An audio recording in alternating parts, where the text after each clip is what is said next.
你懂什么了？我一定好好保护这封信。你是不是误会什么？我现在就去。不用，这么晚了，明天再说。老师，我先走了，你放心，一定完成主刀。去。师母晚了，我先告辞了。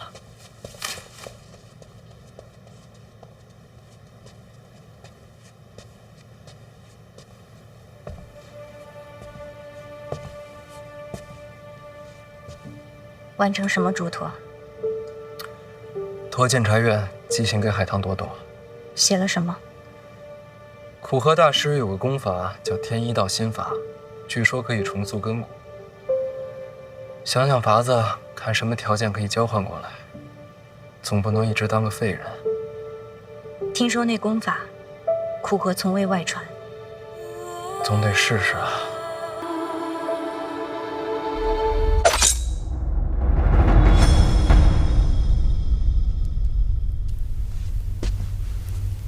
你刀不要藏在袖子里，容易伤到手。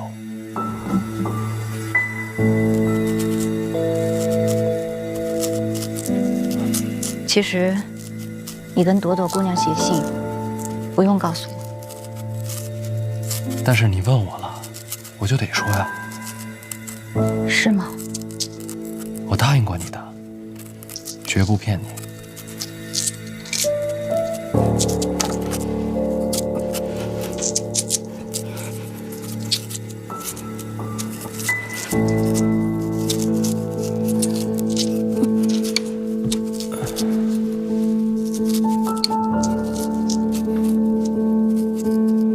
婉儿，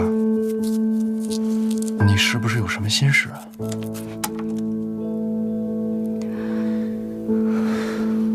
我二哥遇害前，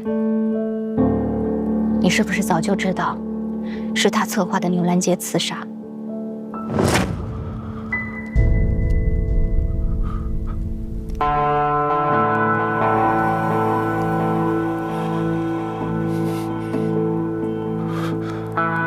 那天在醉仙居跟司礼礼在一起的人是谁？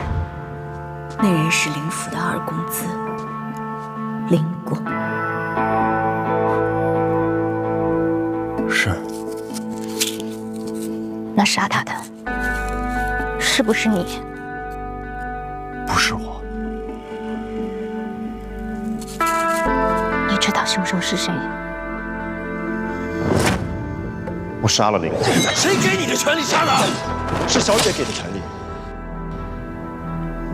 知道。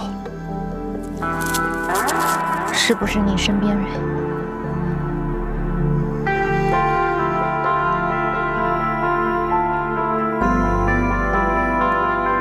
是。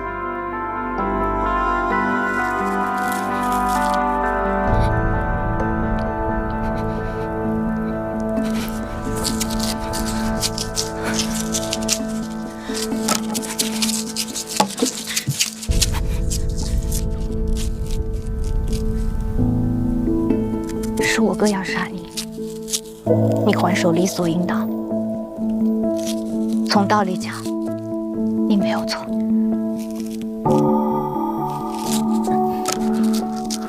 可是活在这个世上，不是只有道理就够了。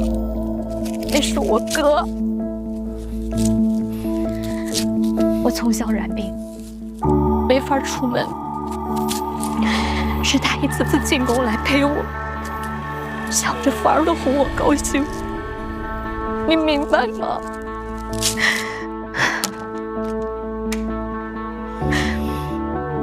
从道理上我不该恨你，可是我做不到。我明白，人总是有情感的。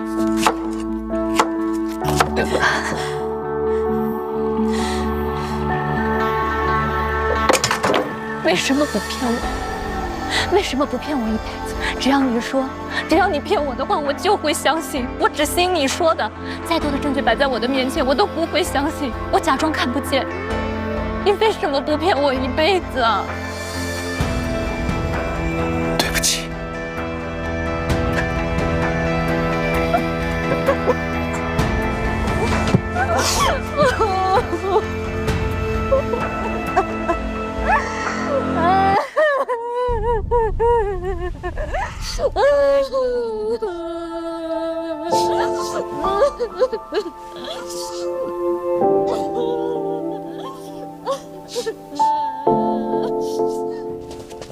皇后殿下，哎呀，您慢一点，这不合规矩啊！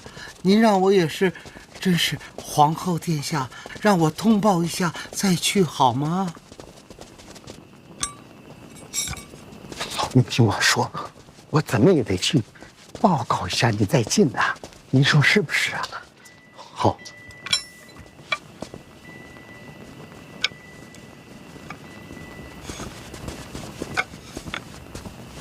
臣妾拜见陛下。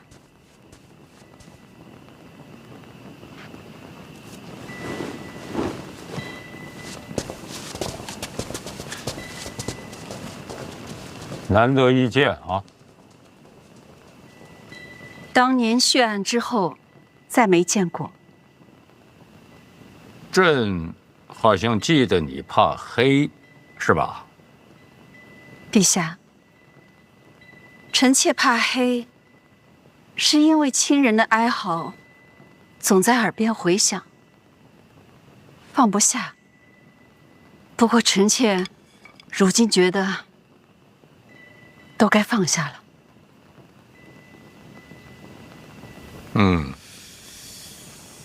陛下，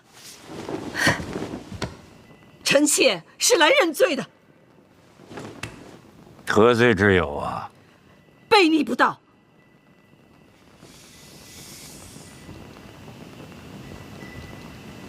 当年陛下虽说屠尽臣妾一族，可这么多年，依旧留着臣妾这皇后的位子，这是何等的顾念旧情！臣妾不仅不醒悟，数年来心怀愤恨，甚至对陛下避而不见。如此绝情绝义，臣妾之罪，罄竹难书。你这是来寻死啊？实在是罪无可恕。那干嘛不去悬梁啊？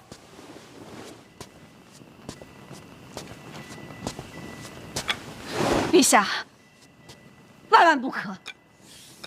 臣妾如今还是皇后，若悬梁自尽，未来史书上难免生出嫌笔。但凡有损陛下声名，臣妾就算万死，也难辞其咎。还请陛下先夺去臣妾皇后之位，再下旨论罪。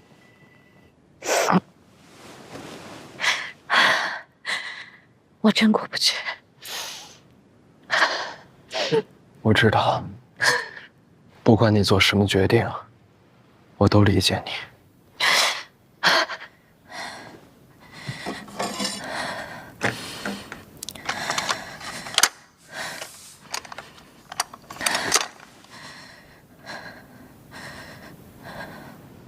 但是我不能对你动手，我欠你的。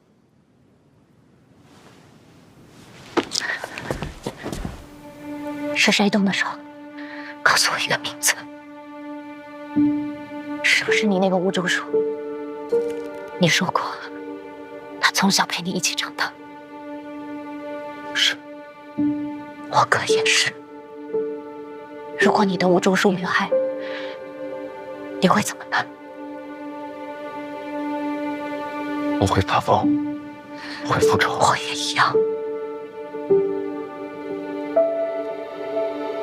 最后一个问题，他动手时，是不是你发出的命令？差不多。差不多。当时吴祝书没在我身边，我是想要自己动手的。我人都已经出了京都了，我只是晚了一步。不在身边，那就是他自行出手。不是他，是我起了杀心。不一样。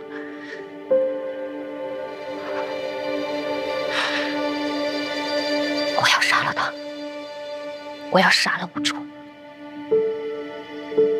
吴祝书跟苦荷交过手，他的身手与大宗师无异。我知道。你恐怕伤不了他。我也知道。但是能不能，不代表该不该。婉儿，我不会让武叔叔伤害你，同样，我也不希望你伤害他。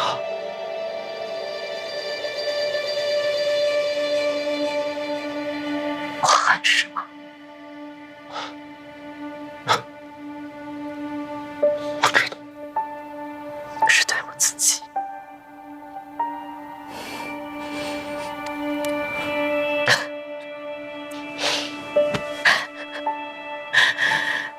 我都不敢相信，刚才你说不是你下命令让他出手时，我竟然松了一口气。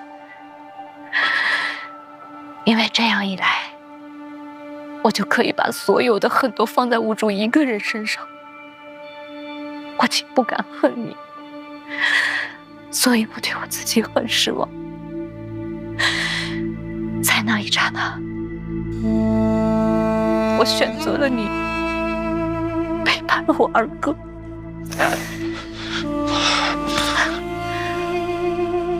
我要杀兀竹，是我跟他的事儿，与你无关。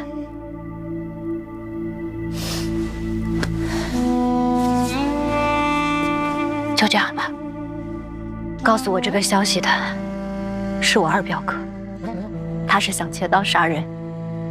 既然二表哥落子，就定有后手。我先回去了。如果他再来找我，我帮你打探消息。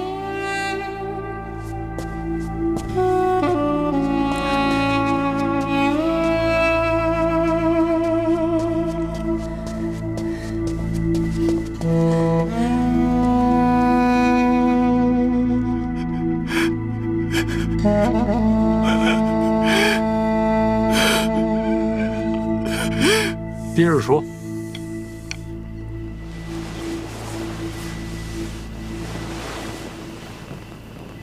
至于罪名嘛，广信宫范闲遭遇刺杀，臣妾身为后宫之主，自有失察之嫌，以此论罪，名正言顺。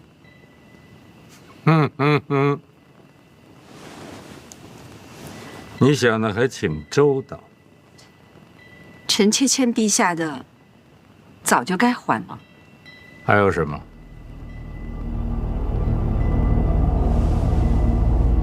臣妾死前想去看看范闲。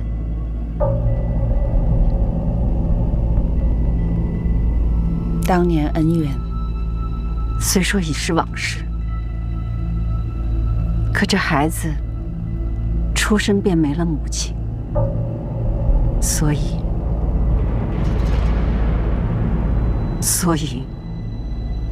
我该给他认个错。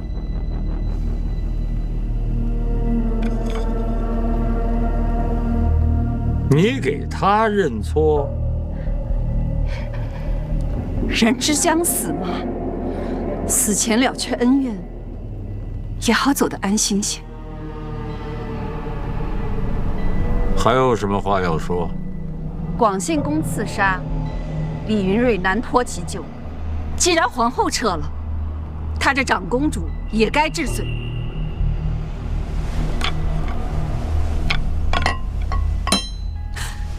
不敢欺瞒陛下，这请求既有公义，亦有私心。臣妾舍皇后之位，化去范闲怨仇，免得陛下为难。至于李云瑞嘛，算是断了李承泽的臂柱。这一切也是为了太子。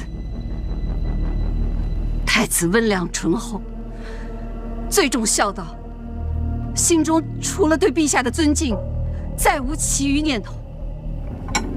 当然，臣妾今日所求，太子一无所知，是我一意孤行。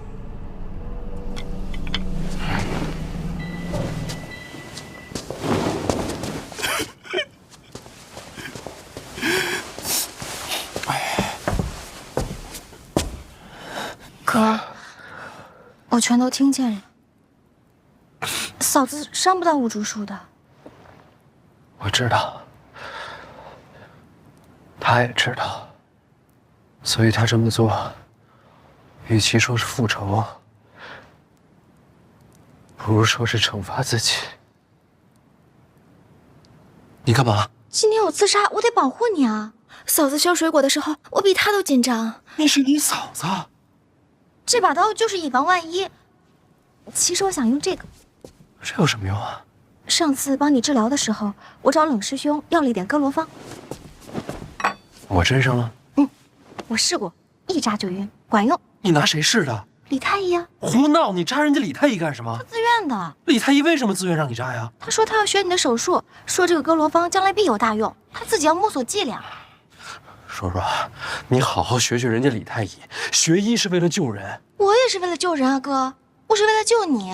我有侍卫保护。刚才嫂子在的时候，侍卫都没进来。侍卫防的是刺客，真正伤害你的人未必是刺客。你们两个别这样，一个要杀五竹叔，一个提刀在边上守着。哥，你干嘛？哥，你太激动了，伤口会裂开的。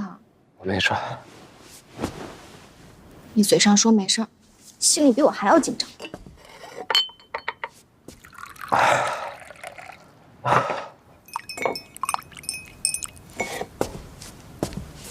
来，喝了它。我就放了一点点剂量，最多只会让你熟睡。哥，你现在就需要安静休息。别老想着保护我。知道了。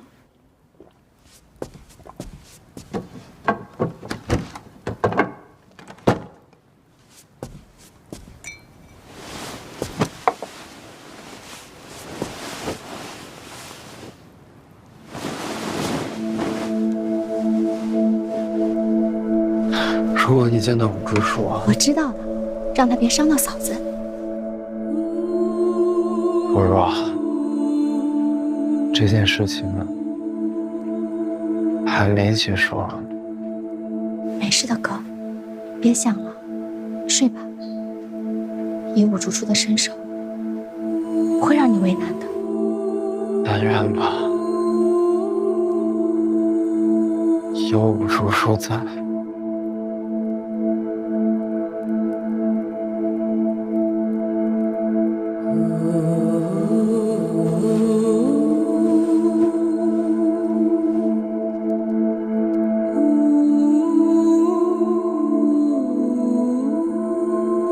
五竹叔不在的时候，我就是你最后一道防线。你放心，无论发生任何事，我都会守在你的身边，永不缺席。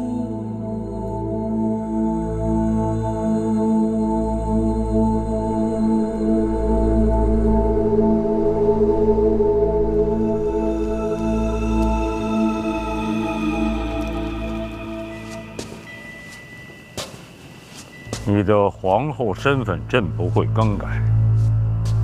范闲，你没有必要去见他。臣妾只是想赎罪。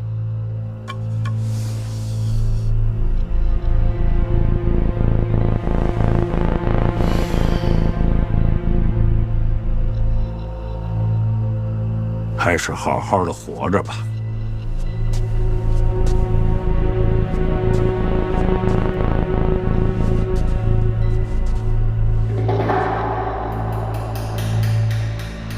那广信公刺杀呢？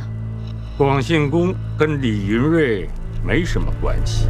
这皇宫之内除了李云瑞，还能是谁？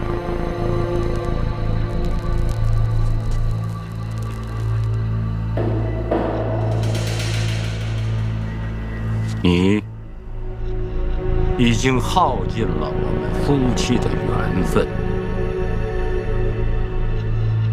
今后不再见。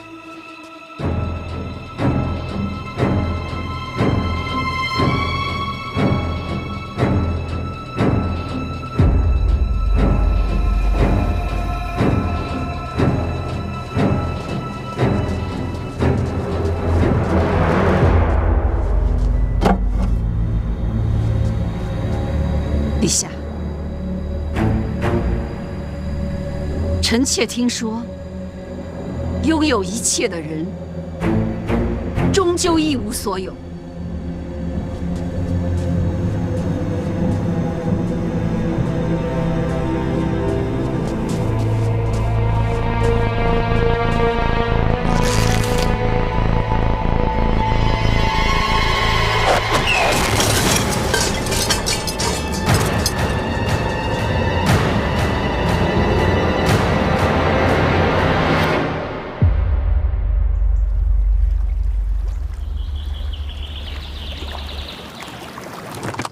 出城，是陛下的旨意。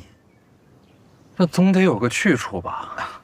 上次闹刺客，陛下说小范大人没有好好的赏花，再去一次，单赏一回。我能不去吗？啊？想一出是一出。那辛苦各位，帮忙抬一下吧。小范大人上车了。是。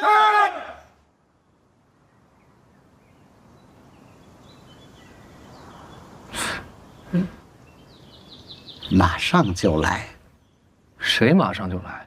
小范大人马上就来。那我是谁？啊？慢点，轻放，好，慢慢放，慢慢放。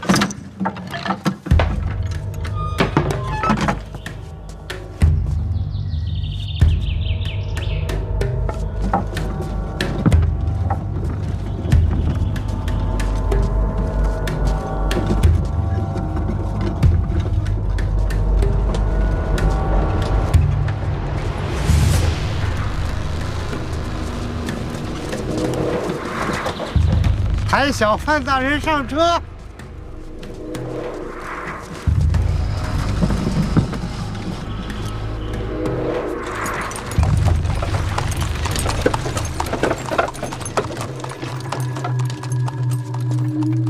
大人，请。请我去哪儿？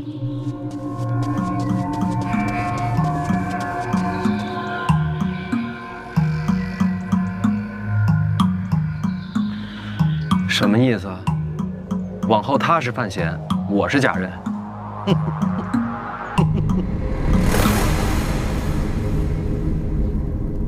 这个加上这个是温柔的，这个和这个是强烈的，这三样加起来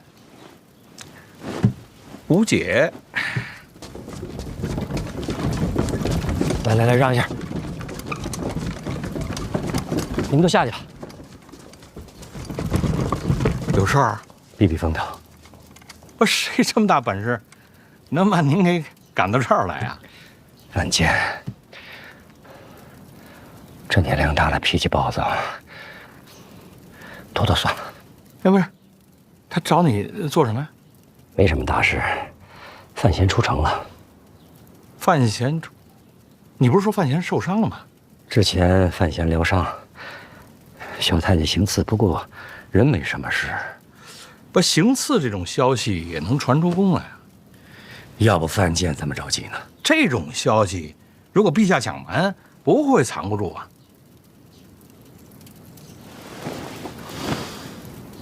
啊，这是做局呀。范闲是饵，这个饵能钓出谁来呢？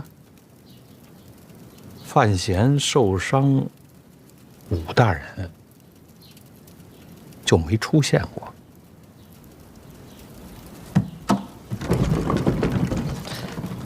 所有人都说废介只会用毒，他们错了。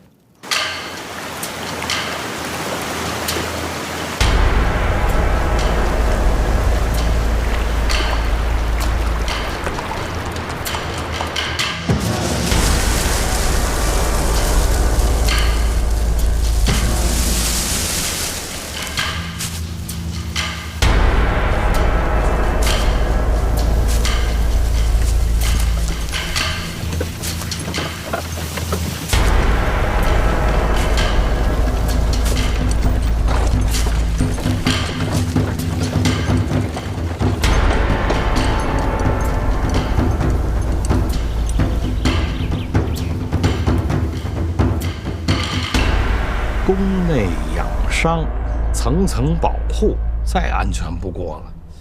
所以武大人没有出现，可有过行刺又孤身出城。武大人必然暗中保护。那么这个局是给武大人准备的。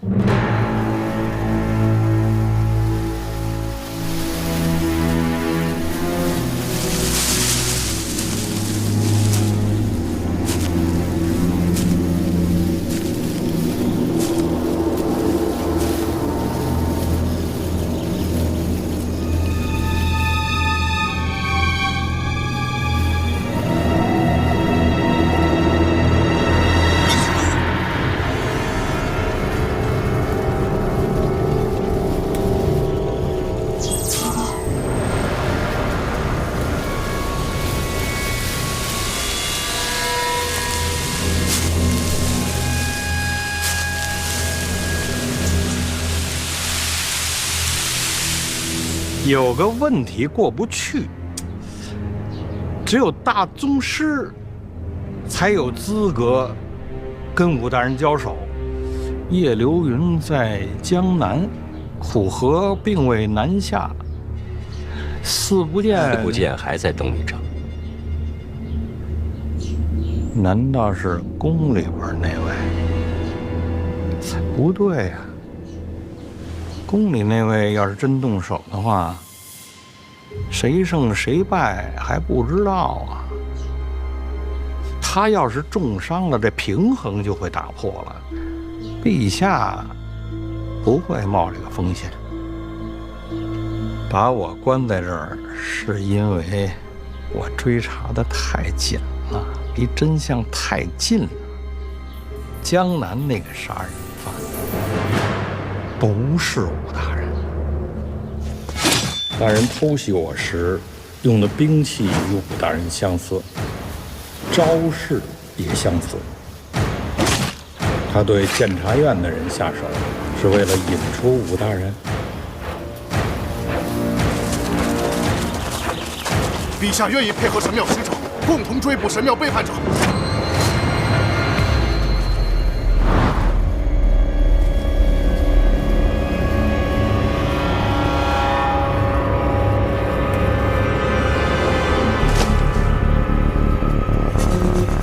神庙来人江南行凶，是在找武大人。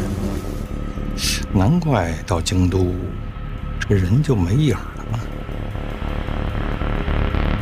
是陛下抹去了他的踪迹。此事也尘埃落定了。陛下就这么想杀武大人吗？如果想杀，洪四强该出手啊。不对啊，陛下和你不会犯这种错误。这次布局，陛下真正想看到的是两败俱伤。所以说，什么事情瞒不了你。院长，这种局你也配合呀？你就真忍心看着武大人送死？这么些年，神庙一直在寻龙补竹，不仅仅是今天。你的意思说，不止这一次？两败俱伤不可能，最后的结局是，你要相信他。院长，我有一个事儿不明白啊，你到底站哪边啊？啊？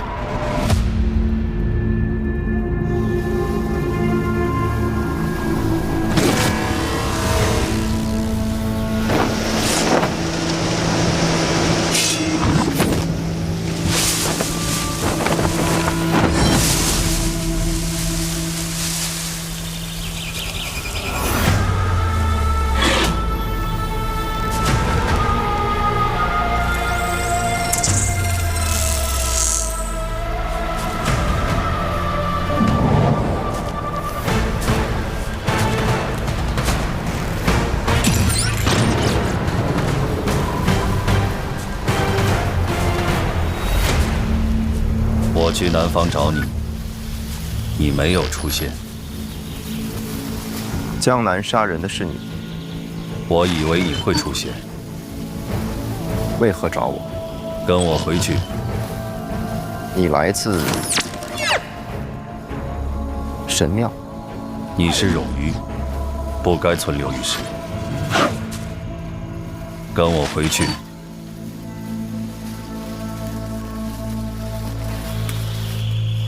可以。我忘记了太多，或许在神庙能找回遗失的过去。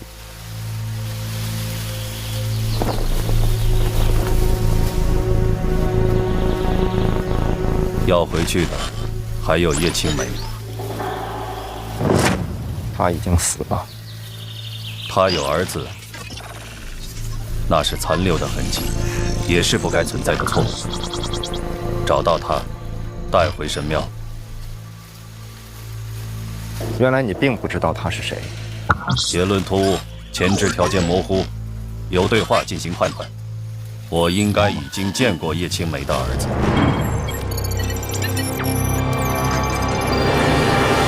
交涉结束。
你选择回神庙，冲突并无理由。守护它是我的使命。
陛下，这是哪儿啊？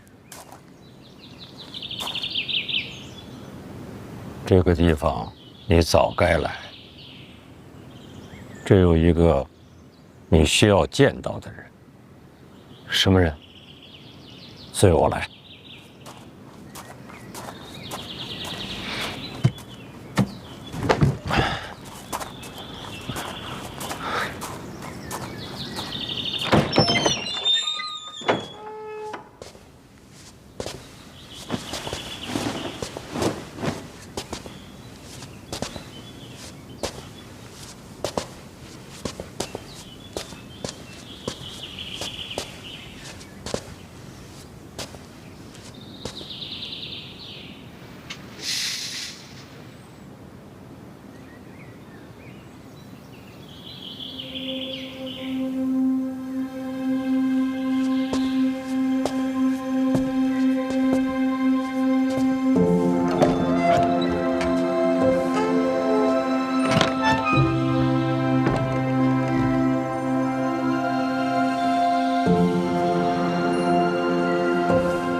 你还是那么的年轻，可我却老了。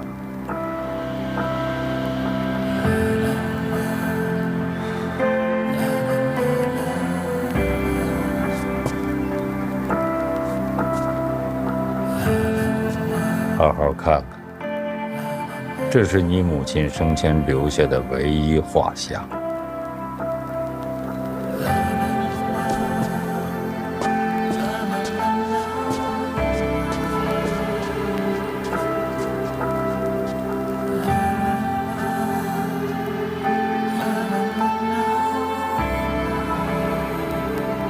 那个时候，它就像一颗耀眼的流星，又像是熊熊燃烧的火焰，让秦国人看到了不一样的光。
陛下，五竹的功力远在神庙使者之上，就算属下利剑破甲，再用新功，还是被他逃脱。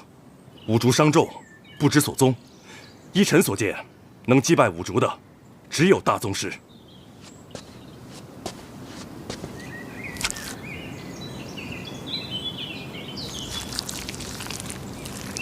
神庙使者，非肉身凡人。那又怎么样？照样得死。烧了他。是。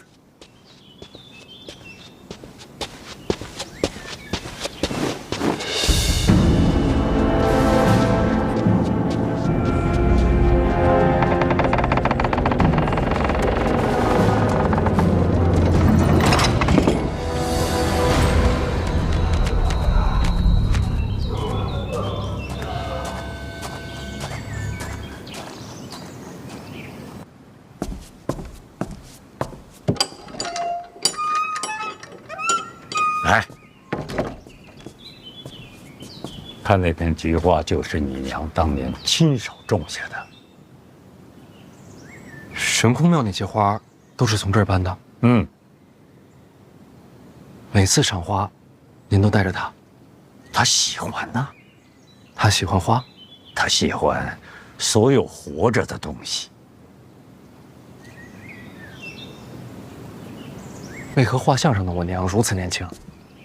哦，那张画像是当年朕认识他的时候，他就这样。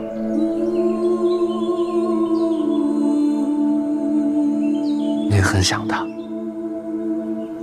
所以呀，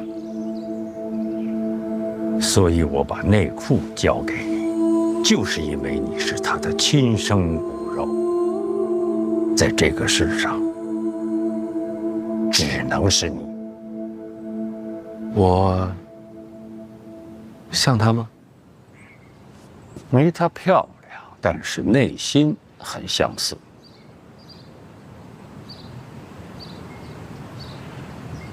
我没她那么勇敢。记得当年他跟朕说过，皇帝这个差事不好当，要有强大的内心和坚强的意志，所以有些东西是要舍弃的，包括最珍贵的东西。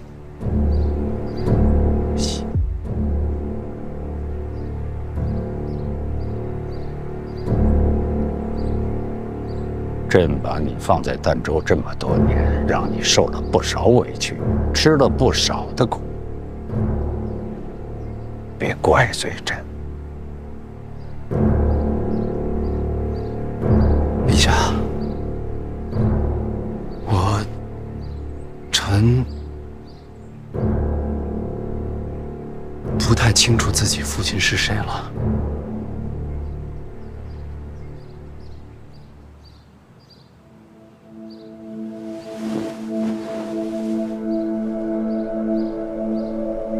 还用问吗？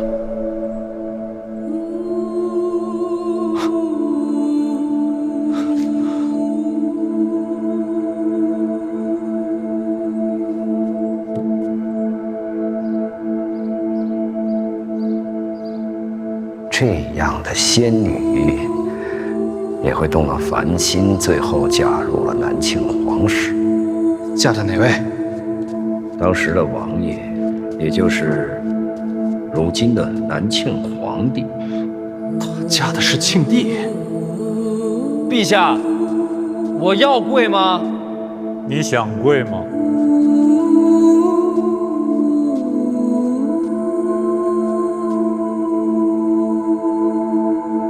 不想跪就不跪。叶青梅还为庆帝怀了个孩子，是庆帝的孩子。算起来，他和你年纪相仿。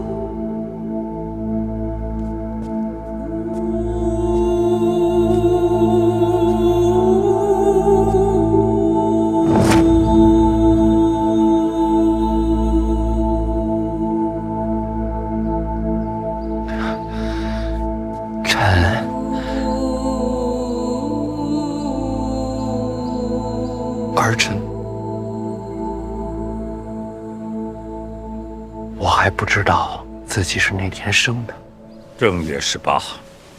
正月18，既来之，则安之。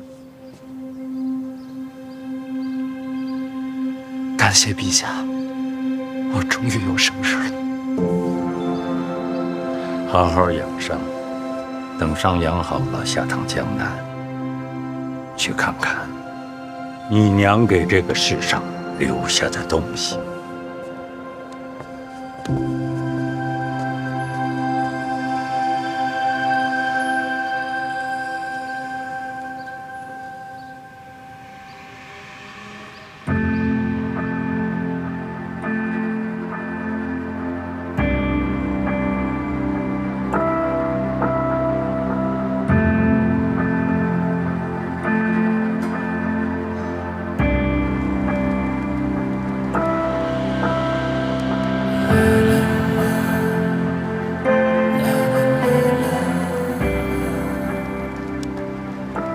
很高兴认识你。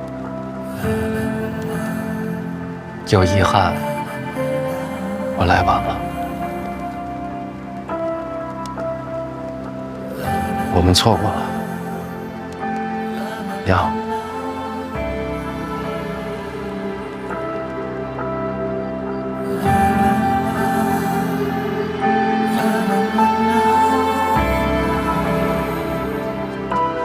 哥，我看过了，外面没人。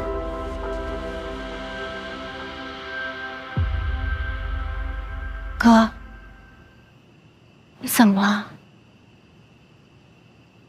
今天是陛下第一次承认我是他的儿子。毕竟血浓于水，在他面前，我的每一句回答都恰如其分，有如沐之情，也带着一丝感动。哥，但这些都不是真话。叔叔，我一直在表演。为什么？因为我在害怕。害怕？是害怕陛下骗你吗？不完全是。我能感觉到他的情感是真的，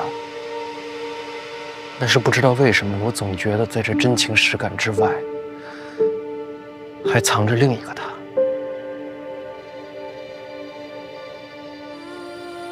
为什么会这么想？如果真是父子情深的话，这些话他第一次见我就可以说，但他一直冷眼旁观，看我京都遇险，看我远上北齐，看春闱，看大婚，一直看到今天。或许是悬空庙救驾，陛下感动了。所以有没有真情，还得先看我的表现，是不是他的儿子，先看有没有资格。叔叔，陛下你见的没我多，但我就问你，咱们爹会这样吗？不会。哥，你这样说，陛下像是在权衡利弊。更可怕的是，我不知道这种观察是从什么时候开始，又会持续到什么时候。我也不知道对他来说究竟是情感重要，还是价值重要。而这样的我，到底算是儿子，还是妻子？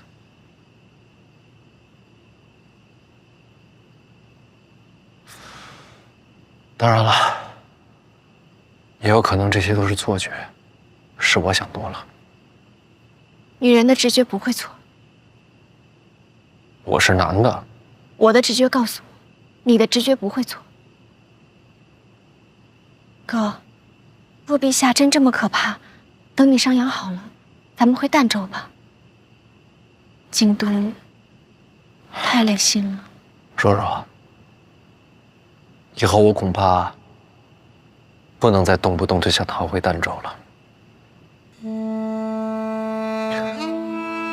我认真考虑过了，我要下江南，但不是因为陛下的命令，也不是因为别的什么，是因为我发现我这辈子除了想要混吃等死、富贵平安之外，还真是有一些必须由我来做的事情。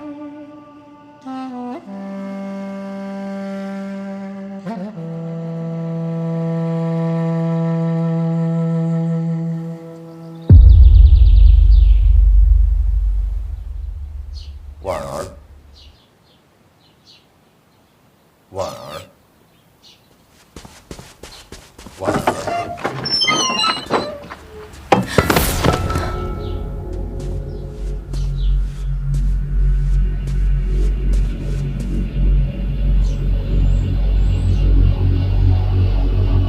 你就是那个吴竹书。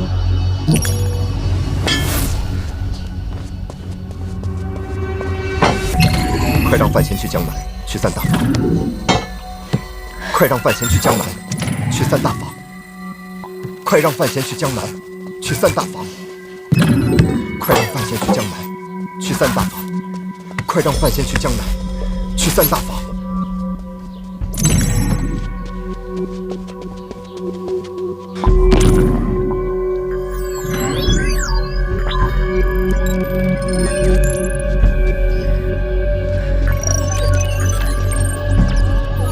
是的，我是五竹。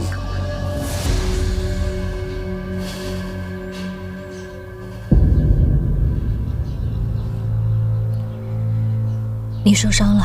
是的，从现有条件推算，我入宫没有生路，所以由你转靠范闲。是谁在针对你？很多，整座京都都不安全。我哥是不是你杀的？是我。我要杀了你。可以，理解。我伤得很重，从现有条件看，你要杀我，现在就是最佳时机。我一定要杀了你。可以，理解。让范闲去江南，让范闲去江南，去三大，去三大，快让范闲去江南，去三大房。我要杀了你，但不是现在。去江南，去三大房。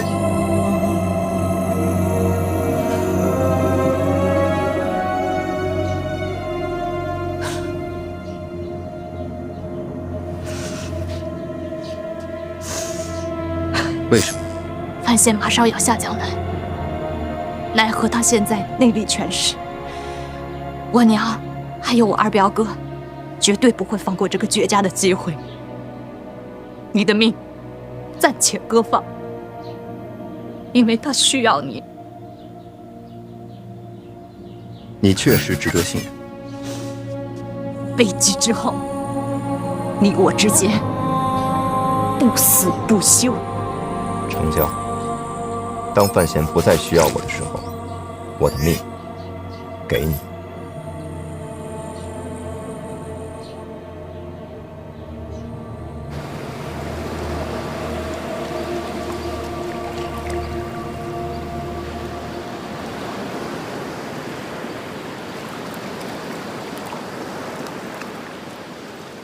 没想到啊，一眨眼，南下了。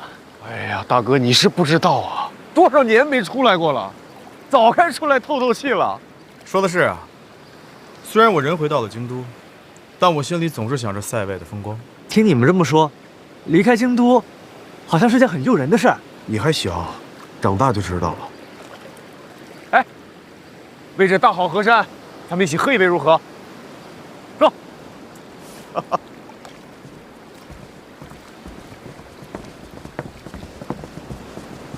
来，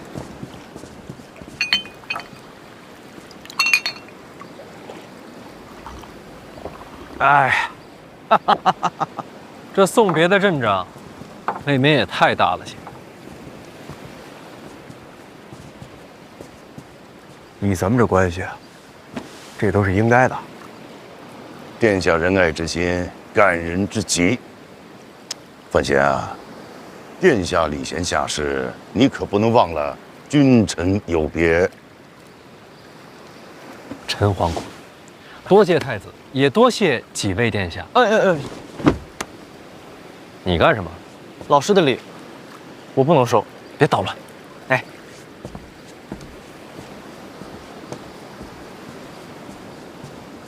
正好几位殿下都在，我也借这个机会跟你们诉诉苦啊。诉苦？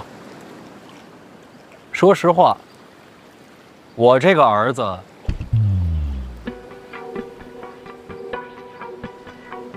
做的不怎么样。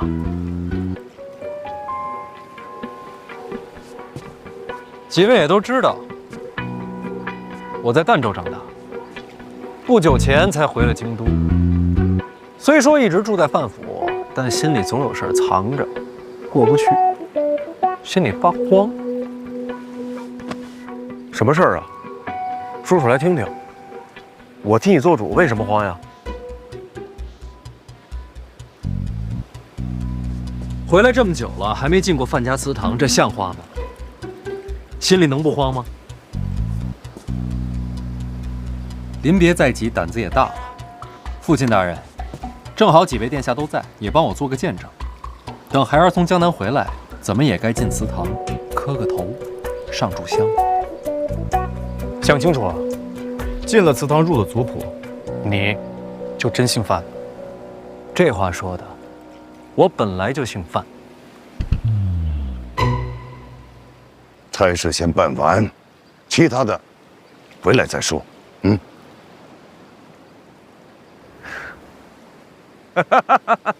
放心，这见证啊，我替你做。多谢太子。真行，以退为进，既断后路，又换前程。二哥，这是什么话呀？真心话，佩服他，敬你。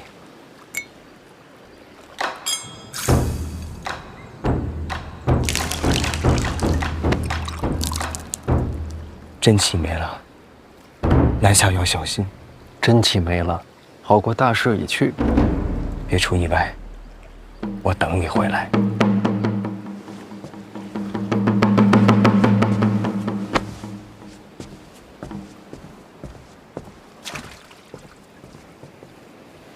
拿下江南，是拿回。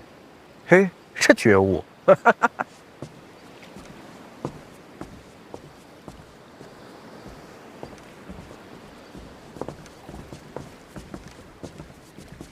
护好三弟。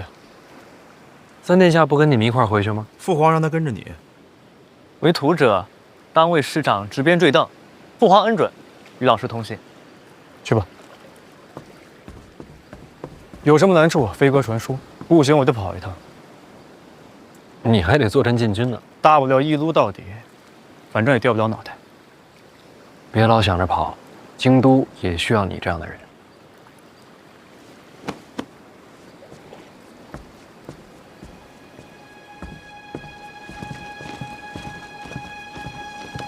照顾好陛下。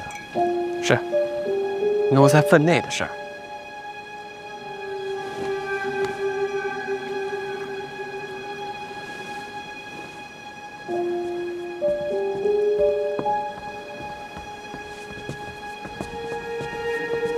江面上风大，爹，你们也回吧。江南名家代掌三大房，人脉深远，是真正的地头蛇。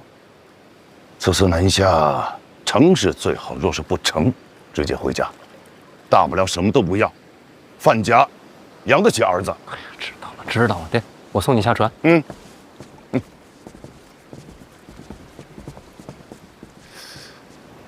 怎么了，爹？还有什么要交代的？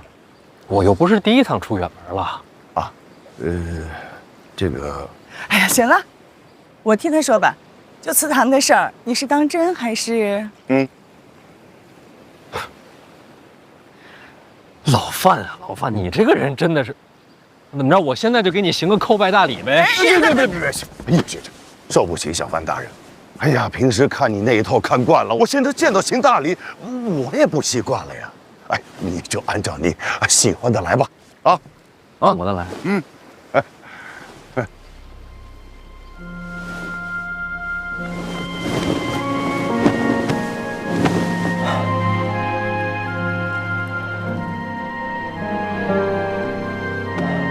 我从小姓范，将来也是。等你回家，照顾好自己。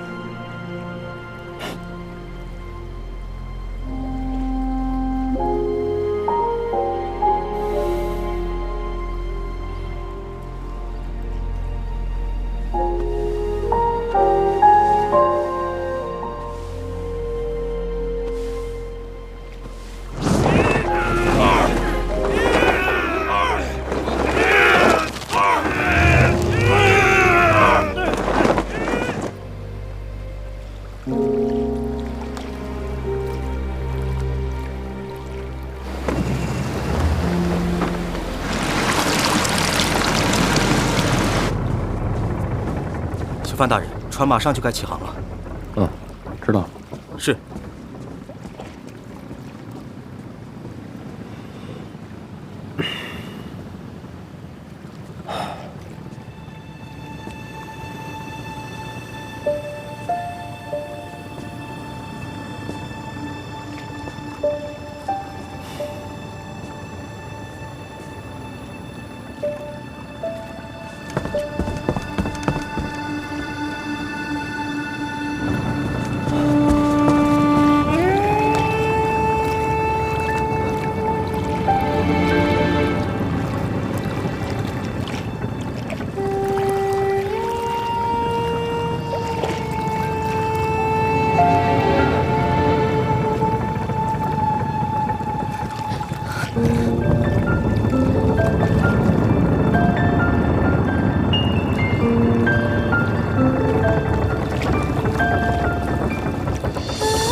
你说的话，我都记着。